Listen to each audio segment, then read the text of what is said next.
Hello, we'll continue the discussion on noise. Already we have seen sources of noise. We understood what is short noise, what is thermal noise. These come under the category of noise which are generated, and these are internal to the system. Now, in today's lecture, we'll try to understand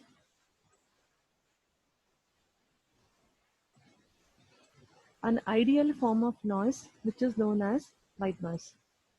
So, white noise is basically it's an ideal noise which is useful in modeling the noise in communication system. So what is this white noise?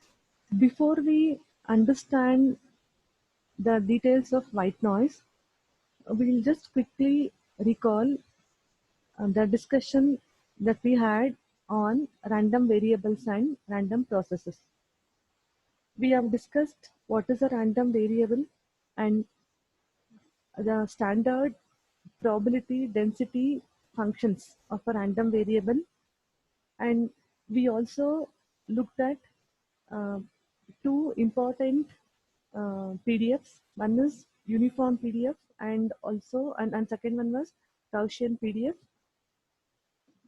because most of the naturally occurring uh, random signals, they they follow this Gaussian PDF. And after this, we also saw what is called as random process. Random process, basically in simple words, we can call it as a set of random, like made up of set of random variables. And if you observe a set of random variables at a particular time instant in a random process and plot its distribution, and if that gives us the information about the distribution of the random process at that particular time instant t. So with this background, now we'll start the discussion on white noise. First of all, there are two terms in this. One is white, other is noise.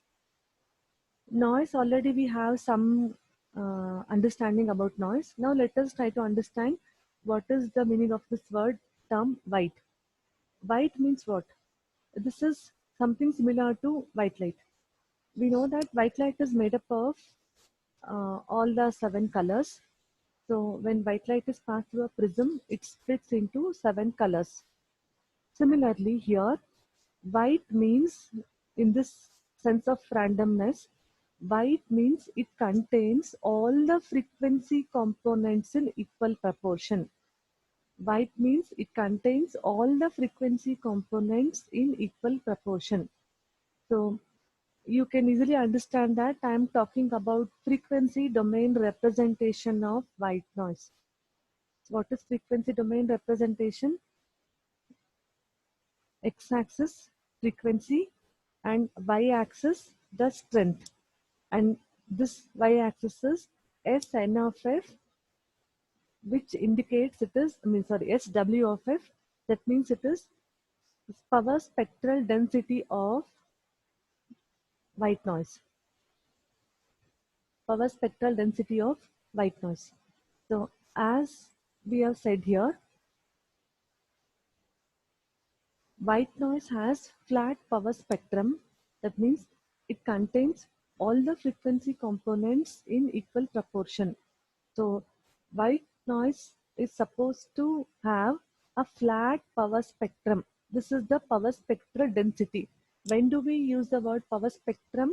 When we talk about signals which are deterministic. Similarly, when we talk about signals which are random in nature, we use the word power spectral density. Okay? So here we denote it with SW of f. S stands for power spectral density, which we have learned already. Like already when we discussed random processes, we have understood how to define, what is autocorrelation function and what is power spectral density. And we have also learned that power spectral density is the Fourier transform of autocorrelation function. So here, this diagram shows power spectral density of white noise. According to the definition, white noise contains all the frequency components in equal proportion. So the x-axis is frequency, like all frequency components appear with what strength here? The strength is N0 by 2.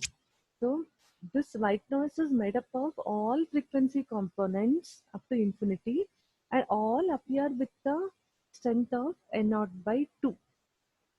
So this is the frequency domain representation of white noise, which is done with the help of power spectral density, that is SW of F. W stands for white noise, S stands for power spectral density. So mathematically, SW of F is equal to N0 by 2, where for all frequency F, for all frequencies F. And what is N0? N0 is K times TE, where K is Boltzmann's constant and TE is the equivalent noise temperature at the receiver. Soon we'll see what is this equivalent noise temperature also. We'll study some of the terms like equivalent noise temperature, equivalent noise bandwidth, and other terms related to noise. Okay. For the time being, let us understand that TE is the equivalent noise temperature at the receiver. And as we know that autocorrelation function is the inverse Fourier transform of power spectral density. Here, the autocorrelation function inverse Fourier transform of power spectral density RW of tau. R stands for autocorrelation function. W stands for white noise again. This power spectral density was a function of frequency. Autocorrelation function, there's a mistake here. This should have been tau, which is the lag. It is not F, it is tau, lag. So autocorrelation function is the inverse Fourier transform of power spectral density. So in the frequency domain, we have a flat signal here, which is constant. So when we put it in time domain, it has to be an impulse, because we know impulse function and constant are they form a pair of Fourier transform signals, Fourier transform representations. So inverse Fourier transform of a constant is an impulse. So here we have RW of tau as N0 by 2 multiplied by delta of tau. That means it has a value of N0 by 2 only at tau is equal to 0. I repeat again, this is not F, this is tau, which is the autocorrelation lag. This here also, this is also tau. It is not T, it is tau. So basically, this is same as this. Both are RW of tau and x-axis is tau. So autocorrelation function has a non-zero value only at tau is equal to 0. And how much is that non-zero value? N0 by 2. So this is the definition of white noise. So basically, what is white noise? It has a flat power spectral density. That means it contains all the frequency components in equal proportion. So its autocorrelation function is an impulse, that is RW of tau is N0 by 2 multiplied by delta of tau.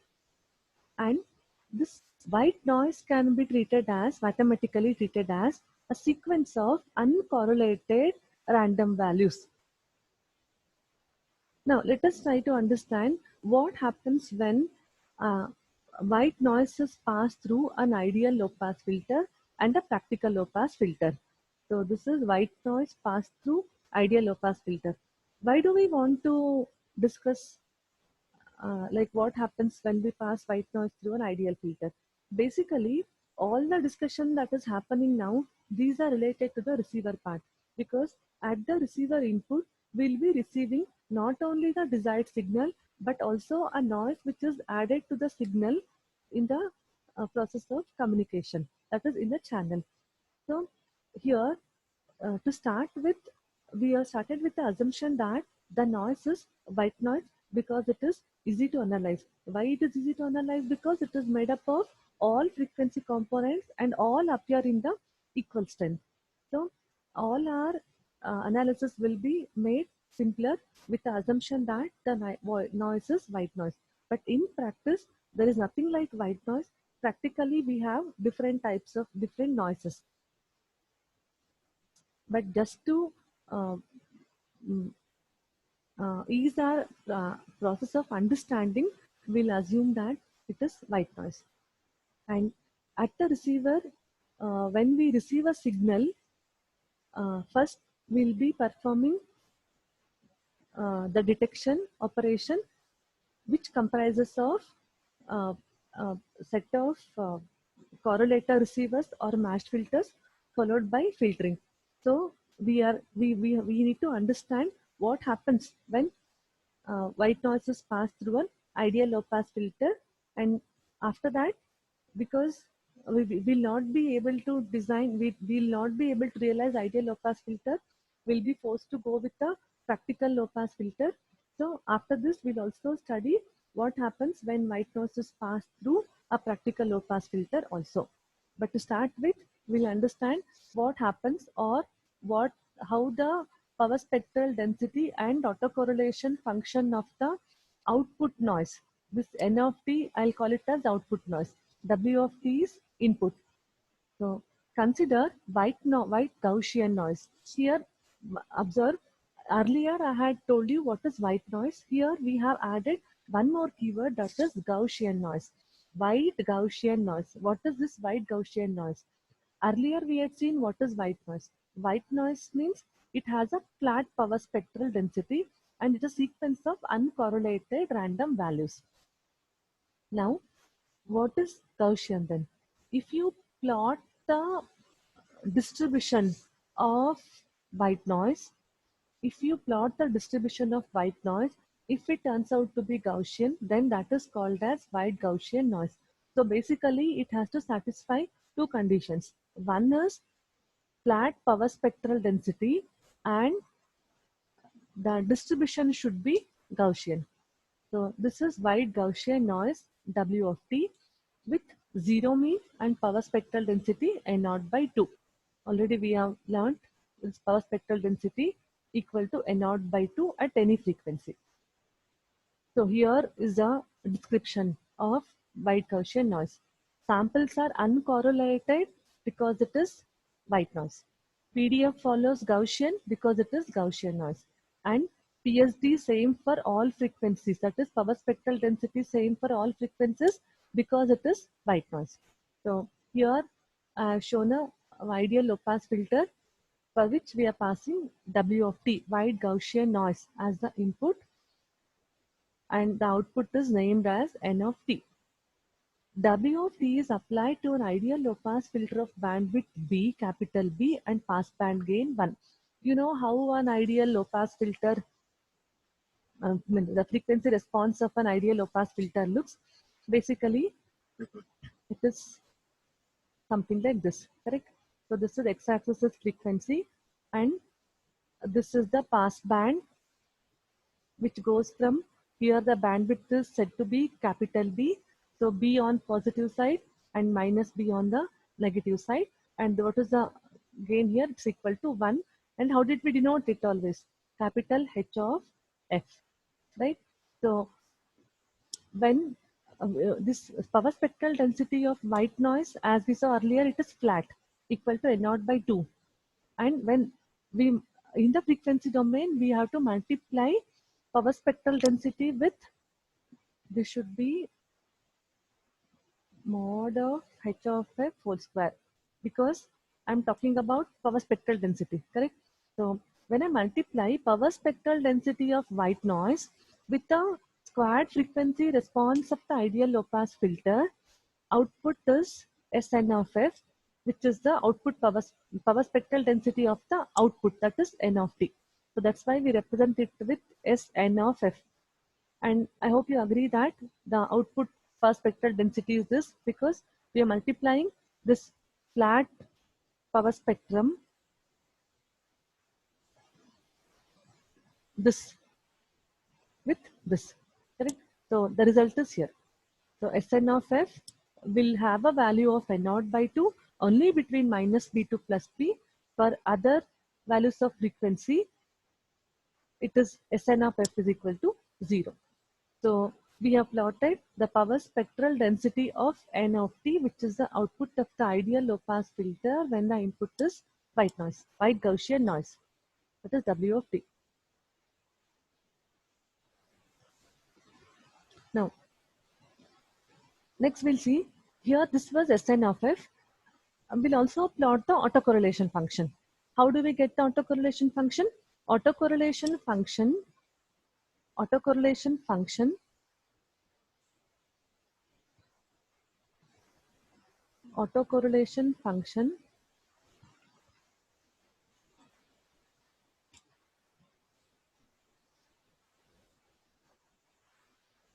Rn of tau is basically inverse Fourier transform of power spectral density, that is Sn of f. Correct? What is the formula for inverse Fourier transform? Is equal to integration minus b2 plus b. Why minus b2 plus b? Because Sn of f is non-zero only between minus b2 plus b. So minus b2 plus b, Sn of f e to the power of j 2 pi f tau df. Correct? So what is Sn of f in the range of minus b2 plus b? It is n0 by 2. So finally we have Rn of tau is equal to integration minus b to b n0 by 2 e power j 2 pi f tau df. If you simplify it further, we'll be able to see that it is given by n0 times b, bandwidth of the low pass filter, multiplied by sinc of 2b tau. Now, this is the expression for autocorrelation function of n of t. What is n of t? Output of n of t is output of the ideal low pass filter when the input is white Gaussian as W of t. So here this is Rn of tau. It's a sinc function. N naught b is constant. What is the characteristic of sinc function? Sinc of u is equal to 1. Sinc of u is equal to 1 when u is 0, and sinc of u is equal to 0 when u has integer values plus or minus 1, plus or minus 2, etc. And also in addition to this, the value of the sinc function dies down as u increases on both the sides. So here in this equation, what is u? U is equivalent to 2b tau. Correct? So u is basically 2b tau. So u is equal to plus or minus 1 means, let us say if u is equal to 1. U is equal to 1 implies tau should be equal to 1 by 2b, right? So here I have plotted the autocorrelation function which has a value equal to n naught b. Why n naught b? If it is only sinc, it should be 1. It is multiplied with n naught b. So n naught b when u is 0, that is when tau is 0. And where are the zero crossings? Zero crossings appear at plus or minus u taking the values plus or minus 1, plus or minus 2. That implies tau taking the values 1 over 2b, 2 over tau b. That is 1 over b or 3 over tau b, etc. both on positive and negative side. So this represents the autocorrelation function of the output noise. So this is the power spectral density of the output noise and autocorrelation function of the output noise. And noise at the output of the filter n of t also follows a Gaussian PDF. Here we had already said that input noise W of t follows Gaussian distribution, and n of t output noise also follows Gaussian distribution. This is one of the properties of the Gaussian process which we have discussed already. Now let us see what happens when white noise is passed through a practical low pass filter. So what do you mean practical low pass filter? It will not have the sharp edges, abrupt transitions at B. Instead, it will have tapering edges. For example, if I try to plot the frequency response of squared frequency response of a practical low pass filter, it would look like this. Okay, so this will be mod of h of f whole square. So where will be b? B will be somewhere here. This will be somewhere here minus b. So this is not having abrupt transition from pass band to stop band. This is called as practical low pass filter. Squared frequency response of practical low pass filter. So h of f is given by 1 over 1 plus j 2 pi frc, or the squared magnitude response is given by 1 over 1 plus 2 pi frc whole square. How do we get this? Just multiply and divide by 1 minus j 2 pi frc and take the I mean compute the absolute and square. You'll be able to prove this.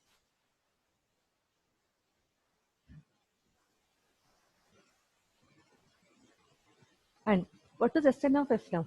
Sn of f is earlier Sn of f was just n0 by 2 between minus b to plus b, because we had multiplied this power spectral density of white noise with the uh, frequency response of squared frequency response of ideal low pass filter. So output noise power spectral density was also having abrupt transitions at minus b and plus b. But now instead, uh, when we multiply the squared frequency response of practical low pass filter with SW of f, so this corresponds to SW of f, and so n0 by 2 multiplied by mod of h of f whole square, that is 1 over 1 plus 2 pi frc whole square. Basically it is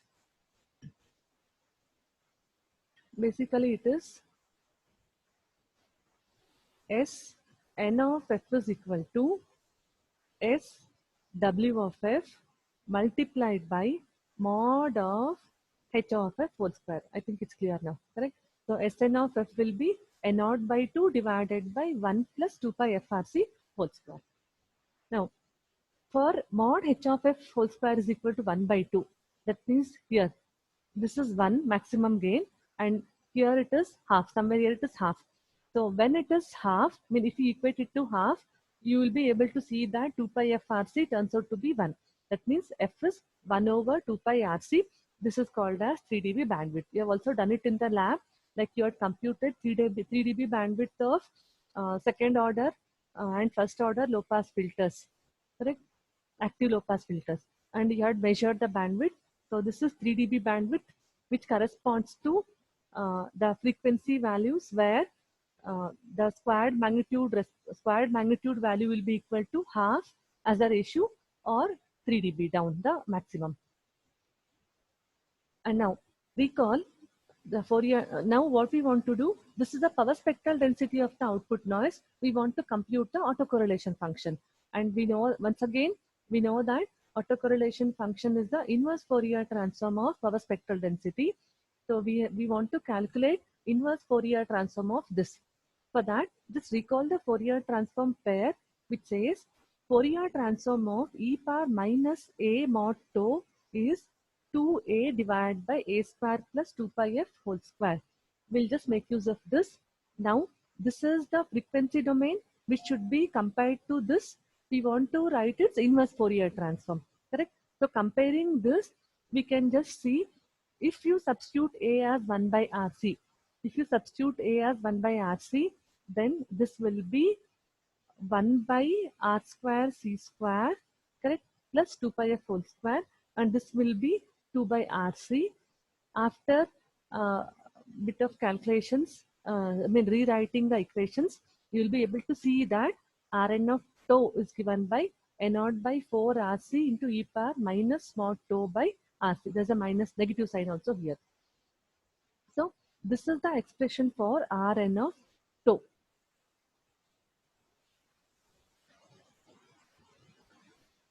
I'll come back to this. Now, look here. This is the circuit diagram for a practical low pass filter. It's a RC filter. Input is white noise W of t. Output is noise N of t. So this is the power spectral density Sn of f, which is given by this expression N0 by 2 by 1 plus 2 pi f RC whole square. Correct. So this falls down on both the, I mean, its value decreases as f increases. You can see here also, as f increases, Sn of f goes on decreasing. Okay? And Rn of tau is given by N0 by 4 Rc into e power minus mod tau by Rc. That means when tau is 0, it has a maximum value. When tau is 0, this will be equal to 1. So we have the answer as N0 by 4 Rc. Correct? So maximum value is N0 by 4 Rc. It happens when tau is equal to 0. When tau increases on both the sides, it is exponentially decaying function because it is e power minus mod tau by Rc. Now we'll see what is written here in red color. The time T naught or T naught for which Rn of tau drops to 1% of peak value. What is peak value? Peak value is N0 by 4 Rc. It happens when it appears when tau is 0. Here, when tau is 0, its value is N0 by 4 Rc.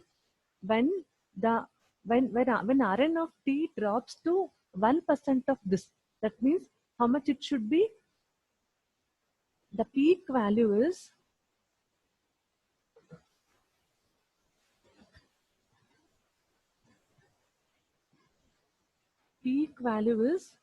N0 by 4 Rc, correct? So 1% of peak value means what? It is 0.01 times N0 by 4 Rc. That means when Rn of tau is equal to 0.01 N0 by 4 Rc, what should be the value of tau? So that is called as decorrelation time. Okay. So how do you get it now? Here Rn of tau is N0 by 4 Rc into e power minus tau. Okay, I'll continue. Let me continue this. So it is 0.01 times N0 by 4 Rc is equal to what is Rn of tau? Rn of tau is N0 by 4 Rc into e to the power of minus mod tau by Rc. Correct? So this N0 by 4 Rc, N0 by 4 Rc get cancelled on both the sides. So left out with what? E power minus mod tau by Rc is equal to 0.01. Right? So if you further um, continue simplification, like writing this minus mod tau by Rc is equal to log 2 base E of 0.01. Okay, then you'll be able to see that the tau turns out to be 4.61 times Rc. Okay, so that is called as decorrelation time. So I'll repeat, the time t naught for which the autocorrelation function drops to 1% of peak value. What is the peak value? N naught by 4 Rc. How did we calculate? Peak value is N naught by 4 Rc. 1% of that is 0.01 into N naught by 4 Rc equated to Rn of tau. So what is the value of tau? When Rn of tau take this value, that means 1% of the peak value. Okay, and we found out that it turns out to be 4.61 Rc, which is called as decorrelation time.